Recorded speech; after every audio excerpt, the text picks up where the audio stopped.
Okay, I'm kind of loving that we're doing square roots and squares now, since we already are well versed in the rules of exponents. And we talked about that earlier, that the opposite of addition is subtraction, the opposite of multiplication is division.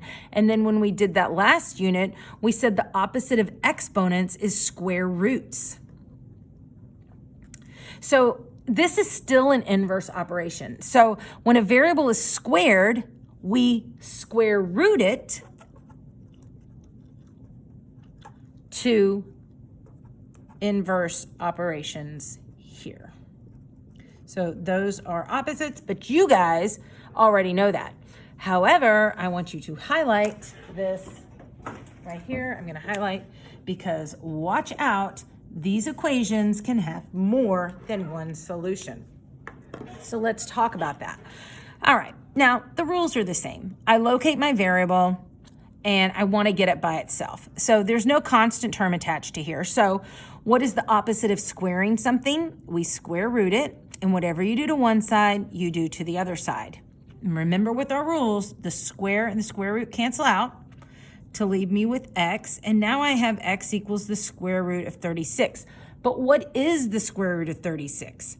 It's 6 and it's a negative 6, because a negative 6 times a negative 6 can be a positive 36. So there's two roots to this equation. So that's tricky, so watch out.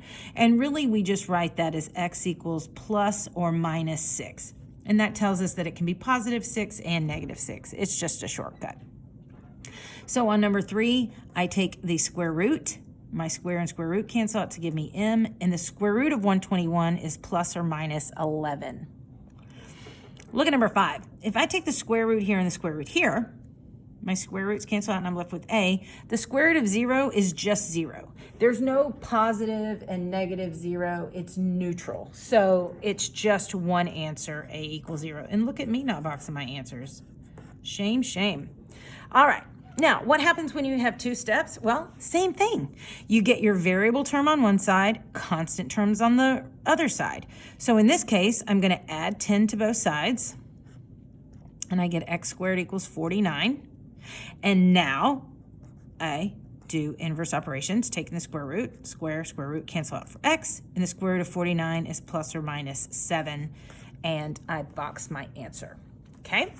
All right, let's flip it over and look at the notes on the other side. And same thing. If I have a coefficient attached to my variable, I have to separate them the same way. And when you separate means division. So I'm going to first divide both sides by 3.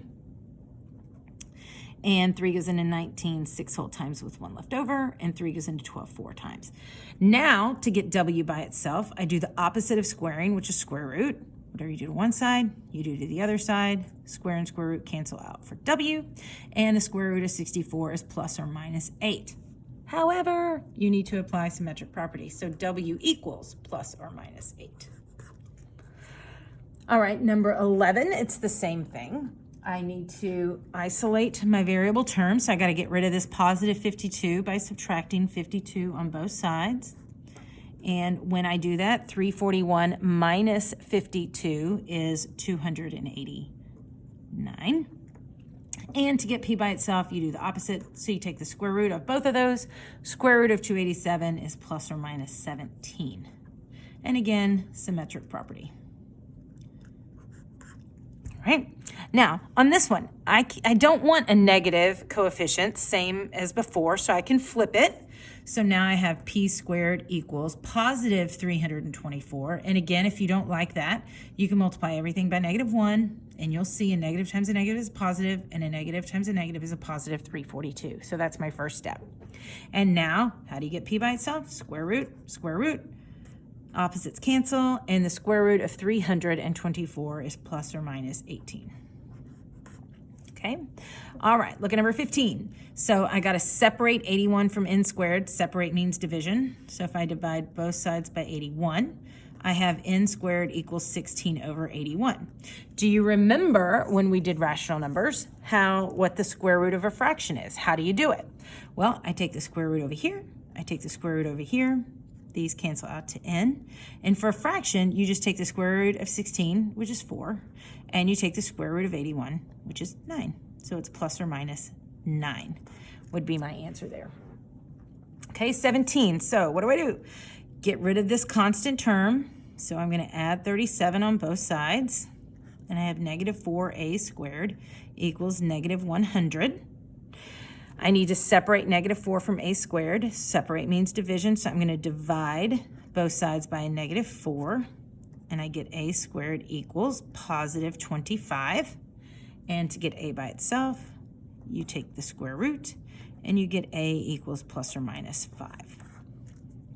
All right, last one we're going to do together is number 19. So on number 19, the first step always is to get rid of my constant term. So I'm going to subtract 18 to both sides, and I get negative x squared equals negatives and negatives. It's still going to be a negative. How many negatives do you have? You have negative 169. And again, I can't have a negative coefficient here, so I'm going to flip it, and I'm going to flip it. And now I can take the square root of both sides. So my square and square root cancel out for x, and the square root of 169 is plus or minus 13. So not too much different than one and two step equations, just that one more inverse property of square and square root. So come see me if you have problems.